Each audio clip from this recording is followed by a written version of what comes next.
Students in one third-grade classroom look forward to Prairie Day all year long. As you're about to see, they possibly learn more about life in early America in an old schoolhouse than they would possibly from a book. Bellevue School served students in the Underwood community of Macon County for decades. These days, it's more of a museum than anything else. Recently, Nikki Dean's Central Elementary third grade class took their classroom to this old school and asked local historian Leon Wooten about what life was like for students who attended this one-room schoolhouse. Dean says her students look forward to playing the part of those who came before them. It's something I started when I first got into third grade. I guess I started reading the books to the students, and I started looking up things that we could do that kind of reflected the books, and Prairie Day was born that way, and I've done it every year since. I was thinking about it would be really neat if the students could come see something similar to what we're reading about in the Little House books. Mr. Wooten is just a wealth of knowledge, and he can point you to if he doesn't know it, he can tell you where to find out.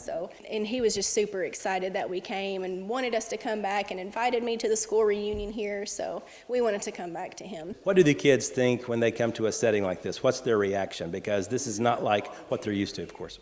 Oh, well, they're full of questions because, I mean, like the chimney, that some kids don't even know what a chimney is, which is crazy to me because my dad was a mason, so chimneys were something that we built, and like that little boy didn't know what a flue was, so they're just like kind of wide-eyed and have questions, and then they'll think of more questions, and so they're interested, and I'm glad they're interested.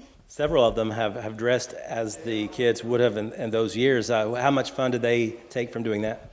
I think it's really fun because as second graders, they'll see my third grade class dressed up, and the teachers will come to me and be like, oh, they want to be in your class because they want to do that. So that makes me excited that they see us and want to participate in that, and so they always look forward to it. We start on this at the beginning of the school year and kind of lead up, and this is our big day. We're going to school! After you leave this school, of course, you go back to Central, and what do you do in your classroom at that point? We do things that kind of mimic what we've seen and read about in the books. We'll churn butter. Shake it fast. I've baked bread this weekend, and they'll try fresh butter on bread, and then the buttermilk. Everyone's always like, I don't like buttermilk, it's sour. Well, freshly churned buttermilk's completely different. I think that always surprises them. We'll try the candies that were Laura's favorites in the books and see if they like them. Usually they don't. This year we're trying head cheese, which is something new in the very first book. Butchering, of course, was a huge deal in the books.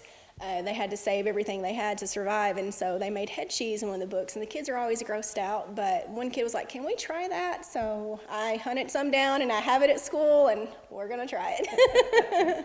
When it's all said and done, what would you say your hope is from this day?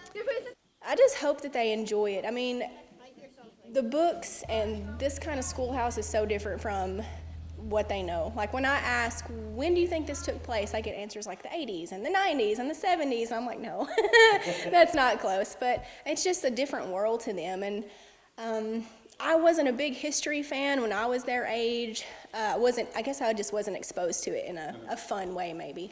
And so I hope that this gets them interested in the history of our nation and pioneering, and they just go from there with their interest in it. Judging from the smiling faces I saw in Miss Dean's classroom the day I visited, I'm pretty sure her students now have a new love for learning.